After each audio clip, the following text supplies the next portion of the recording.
철학자들은 그 아주 단순한 질문 속에서 진리를 찾아내곤 합니다.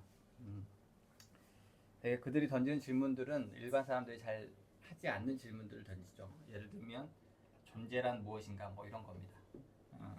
제가 학생이었을 때 그 신인 철학이라는 철학 수업의 발표를 준비하면서 이 존재에 대해서 궁금해가지고 도대체 존재가 뭔데 이렇게 철학자들은 이걸 자꾸 캐묻는가. 그래서 교수님한테 존재라는 게 도대체 무엇을 뜻하는지 물어본 적이 있습니다. 그랬더니 교수님이 그냥 있는 거다라고 대답해서 좀 황당했던 기억이 나는데, 존재가 있는 거라는 건 우리가 다 알고 있죠. 근데 그걸 왜 묻는지가 더 궁금하죠. 왜 있는 걸 물어보는가. 우리는 늘 눈에 보이는 있는 것들 속에 살아갑니다. 하지만 있는 게 도대체 뭔지에 대해서는 잘 질문하지 않죠. 이 피곤한 질문을 진지하게 던졌던 철학자가 있습니다. 있다는 건 도대체 무엇인가? 그리고 눈앞에 있는 것은 정말 있는 것인가? 아니면 내가 있다고 생각하기 때문에 있는 것은 아닌가? 하는 질문을 던진 겁니다. 눈앞에 보이는 저 컵이 실제로 있는 것이 아니라 내가 있다고 생각하기 때문에 컵이 있는 것 아닌가? 하는 질문을 따라가다 보면 삶이 굉장히 피곤하죠. 하지만 그 철학자는 그 질문을 멈추지 않고 끊임없이 있는 게 무엇인지 묻습니다.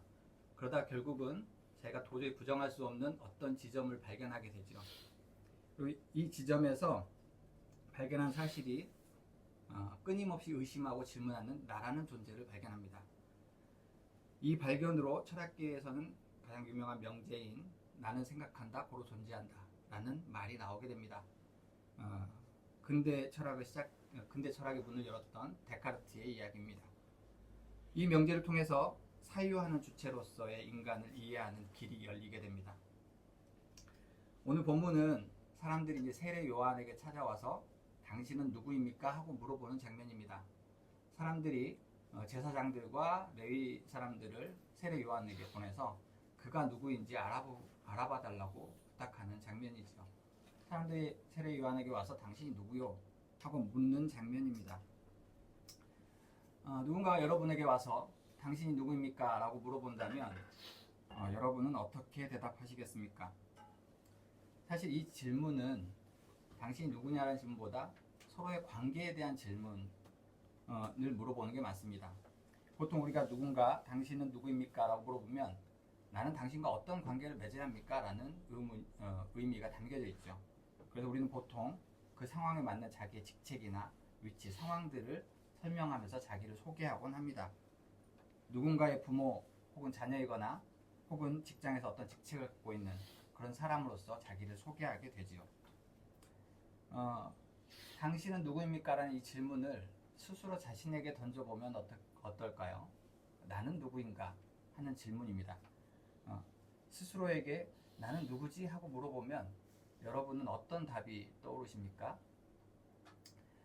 처음에는 대개 여러 가지 명사가 떠오른다고 합니다.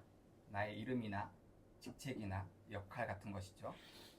그런데 그것은 나 자체라기보다는 나를 설명해주는 말이죠.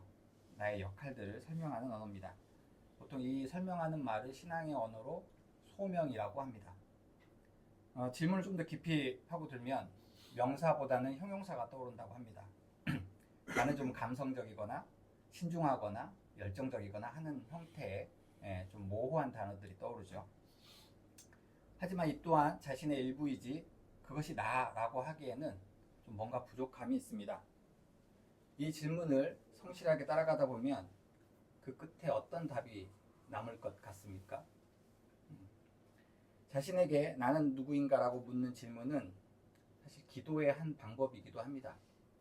미국의 영성 공동체인 샬렘에서 하는 수양 방법 중에 거울 앞에 서서 몇 시간이고 계속 질문합니다. 나는 누구인가? 당신은 누구인가? 라는 질문을 계속 던지는 것이죠. 이 질문을 계속 하다 보면 사실 나 자신에서 조금 더 구체적으로 발견하게 되지만 반대로 이야기하면 그 나를 설명할 수 있는 단어가 점점 모호해진다는 것을 발견하게 됩니다. 그리고 마침내는 나는 그 어떤 말로도 담을 수 없는 어떤 존재라는 것을 발견하게 되죠. 그렇게 해서 찾는 답이 나는 그냥 나지 하는 답입니다. 이 말은 나를 어떤 단어로도 규정짓지 않고 있는 그대로 바라보는 상태를 이야기합니다. 그 나를 있는 그대로 바라보는, 존재를 있는 그대로 바라보는 상태를 관상이라고 이야기합니다. 관상이란 말은 외국 어른이 번역한 말인데, 볼 관자와 생각 상자를 한자로 붙여서 생각을 바라본다는 의미를 가지고 있지만, 영어로는 contemplation이라고 합니다. 이 contemplation은 무엇과 함께라는 con이라는 접두어와 템플, 성을 뜻하는 템플이라는 단어가 합성된 단어입니다. 그래서 contemplation 안에는 거룩한 공간에 머물러 있다라는 뜻이 있습니다. 바로 우리가 하느님 안에 머물러 있는 상태, 그것을 관상의 상태라고 이야기할 수 있습니다. 하나님께서 창조하신 본래의 상태는 인간의 언어로는 온전히 담을 수가 없습니다. 그렇기에 어떤 말로도 설명할 수 없는, 하지만 분명한 실체가 가지고 있는 그 언어가 멈춰있는 그 지점을 기도에서는 침묵이라고 합니다. 침묵이란 건 조용히 있는 것이 아니라 무엇인가 분명히 바라보지만 어떤 말로도 설명할 수 없는 그 상태에 놓여 있는 것이죠. 우리가 기도 중에 침묵하는 이유도 바로 여기에 있습니다. 침묵을 한다는 것은 그 신의 음성을 듣는 것입니다. 침묵을 신의 언어라고 이야기합니다. 그래서 신의 음성을 듣는다는 것은 사실 우리가 기도 중에 뭔가 내 안에 확신이 차는데 그게 뭔지 설명하기 참 어려운 경우들 경험해 보셨을 것입니다. 신은 어떤 구체적인 언어라기보다는 내 마음속의 확신과 든든함으로 찾아옵니다. 그렇기 때문에 우리가 침묵을 한다는 것은 그 신의 음성을 듣기 위한 시간을 보내는 것이라고 이야기할 수 있습니다. 우리는 기도할 때 수많은 말들을 내뱉곤 합니다. 하지만 그 말들이 내 마음에서 비롯된 것이지 내 마음 자체는 아닙니다. 그렇기에 우리는 기도할 때 스스로에게 이것이 정말 내가 드리고 싶은 기도인가? 내가 바라는 것이 정말 이 것인가를 되물어 볼 필요가 있습니다. 이 질문은 마치 거울로 나의 기도를 바라보는 것과 같습니다. 이 과정을 통해서 우리는 더 깊은 내 내면에서 원하는 것이 무엇인지를 발견할 수 있게 됩니다. 기도는 나를 타인의 눈으로 바라보는 과정이기도 합니다.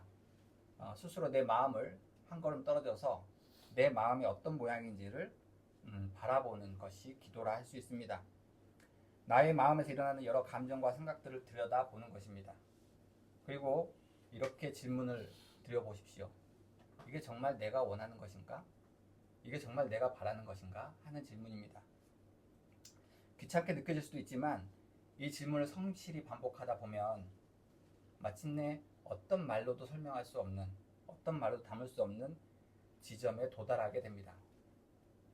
바로 있는 그대로 내 마음을 바라보는 지점, 그리고 내가 진짜 누구인지, 그리고 어렴풋하게 발견할 수 있는 지점입니다. 하느님께서 만드신 우리 본래의 모습이 드러나는 지점이기도 합니다. 너무나 사랑스럽고 고귀한 참 나를 발견하는 지점입니다. 바로 이 지점이 하나님께서 우리를 바라보고 계시고 하나님께서 우리에게 기대하고 계시는 지점을 이야기합니다. 나라는 존재는 세상의 어떤 말로도 온전히 담아낼 수 없는 존재입니다. 말로는 설명할 수 없지만 그 자체로 의미 있고 아름다운 존재입니다. 그나마 가장 가깝게 표현할 수 있는 말이 나는 그냥 나지 하는 말입니다. 흥미롭게도 나는 그냥 나지, 나는 나지라고 하는 말은 하느님의 다른 이름이기도 합니다. 모세가 불타는 떨기나무 앞에서 하나님께 당신의 이름이 무엇입니까? 하고 물어보는 장면이 있습니다. 그때 하나님께서는 나는 나다, 나는 스스로 있는 자다 라고 이야기합니다. 영어로 I am who I am 인데 번역하면 나는 나인 자. 결국 자기가 스스로 자신에게 나는 누구인지라고 묻는 이 지점에 마지막에 도달하는 그 답은 하나님의 또 다른 이름과 맞닿아 있다는 것입니다. 우리가 살다 보면 문득 삶의 이유를 묻는 날이 찾아오곤 합니다. 나는 왜 태어났을까? 나는 어디에서 왔을까? 하는 질문입니다. 감당하기 힘든 고통에 서 있을 때 왜 나여야만 하는가 하는 질문들이 들기도 합니다. 철학자 하이데거는 인간을 세상에 던져진 존재라고 하였습니다. 나의 의지와 상관없이 이 세상에 내던져진 존재입니다. 그렇다면 우리를 던진 존재는 무엇일까 하는 질문이 떠오릅니다. 태어나지도 않고 사라지지도 않는 영원한 세계, 그곳을 우리는 하느님의 나라라고 이야기하죠. 존재를 넘어서 존재하는 영원한 세계, 그것을 영적 세계라고 이야기합니다. 예수님은 썩을 양식을 위하여 일하지 말고 영생에 이르도록 남을 양식을 위하여 일하라고 명하셨습니다. 사도 바울도 육신을 따르는 자의 육신에 속한 일을 육신에 따르는 자는 육신에 속한 일을, 성령에 따르는 자는 성령에 속한 일을 한다고 이야기했습니다. 육신의 세상과 성령의 세상, 영의 세상을 분리해 두었습니다. 구원받은 이들의 세계는 육신의 메인 세상이 아니고 영혼에 머무르는 세상입니다. 나를 수식하는 말들을 쫓아 사는 그런 세상이 아니라 있는 그대로의 나의 모습을 받아들이고 그 모습대로 살아가는 세상입니다. 나뿐만 아니라 세상 모든 존재를 사회적 지위나 배경이 아닌 그 자체의 참된 영혼을 바라보는 세계입니다. 영혼의 눈으로 세상을 바라보면 모든 피조물 안에 하느님이 깃들어 있음을 발견할 수 있습니다. 예수의 신부였던 피에르 샤르댕은 이렇게 이야기합니다. 우리는 영적 경험을 하는 인간이 아니라 인간의 경험을 하고 있는 영적 존재들이다. 우리가 살다 보면 영감을 얻고 어떤 영혼을 발견하게 되죠. 그래서 내 안에도 영혼이 있구나 라고 생각한다는데 그것은 잘못됐다는 이야기입니다. 오히려 영적 세계가 인간의 육신 안에 머물러 있다는 것이죠. 삶을 주관하는 것이 육신이 아니고 영혼이라는 이야기입니다. 육신과 물질을 쫓다 보면 우리는 내가 누구인지 잊게 되고 우리의 영혼은 메말라갑니다. 육의 세계는 한계가 있고 언젠가 썩어 없어지지만 영의 세계는 하느님으로부터 나와 한 몸을 이루고 있기에 우리 모두가 이어져 있는 하나의 덩어리입니다. 나는 포도나무여 너희는 가지라고 이야기하는 이 말씀 또한 그 의미를 담고 있습니다. 육의 눈으로 보면 너와 나는 나뉘어 있고 세상은 이념과 이해관계로 갈라져 있습니다. 심지어 가까운 가족 안에서도 갈등과 분쟁이 존재합니다. 각자 도생해야 하는 세상처럼 여겨집니다. 그러나 하느님의 눈으로, 영혼의 눈으로 보면 서로 다른 위치와 상황이 있을 뿐 모두가 그리스도의 지체로서 한 몸임을 알 수 있습니다. 우리가 이 하느님의 시선으로 삶을 바라볼 때 비로소 나를 향한 주님의 계획과 기대를 어렴풋이나마 깨닫게 됩니다. 우리가 그 안에서 흔들리지 않는 절대적인 평화와 기쁨을 경험하게 될 것입니다. 사람들은 세례 요한에게 와서 당신이 누구야 하고 물었습니다. 그때 세례 요한은 자신이 그리스도도 아니고 엘리야도 아니라고 답합니다. 대신 그는 이렇게 이야기합니다. 나는 광야에서 외치는 이의 소리요. 광야는 모세와 엘리야를 비롯한 많은 예언자들이 하느님을 만났던 곳입니다. 문명사회의 소음은 우리가 하나님의 음성을 듣지 못하게 하고 내가 어떤 존재인지를 잊게 만듭니다. 하나님과 멀어진 삶은 결국 죽음을 향해 가게 되어 있습니다. 여기서 죽음은 죄에 대한 하나님의 형벌을 말하는 것이 아닙니다. 하나님과 멀어진 상태에서 나타나는 현상을 이야기하는 것입니다. 하나님께서는 그렇게 죽음으로 향해 가는 사람들을 향해 안타까운 마음으로 그들이 돌아서기를 기다리고 계십니다. 하지만 세상의 소음은 그 소리를 듣지 못하도록 가리고 있습니다. 광야는 그 하나님의 안타까운 외침, 고통받는 이들의 아픔을 함께 아파하시는 하나님의 목소리를 들을 수 있는 자리입니다. 다시 오늘 설교 주제로 돌아가겠습니다. 당신은 누구입니까? 우리 안에 계신 하나님을 발견할 때 우리는 비로소 우리의 삶의 의미를 찾을 수 있습니다. 하나님께서는 우리 각자에게 담아주신 소망을, 우리 각자 안에 자신의 소망을 담아두셨고 그렇게 우리를 이 세상에 보내셨습니다. 그러니 제가 여러분에게 감히 당부드리고 싶은 것은 너무 애쓰지 않고 사시길 바랍니다. 하나님께서는 우리를 있는 그대로 받아주십니다. 자기 모습 그대로 사는 것은 사실 그렇게 어려운 일은 아닙니다. 우리의 삶이 힘이 든 것은 본래 자신의 모습대로 사는 것이 아니라 세상이 요구하는 모습에 나를 끼워 맞추려 하기 때문입니다. 나에게 맞지 않는 신발, 어울리지 않는 옷을 입고 힘겹게 걷고 있는 것은 아닌지 되돌아보시기 바랍니다.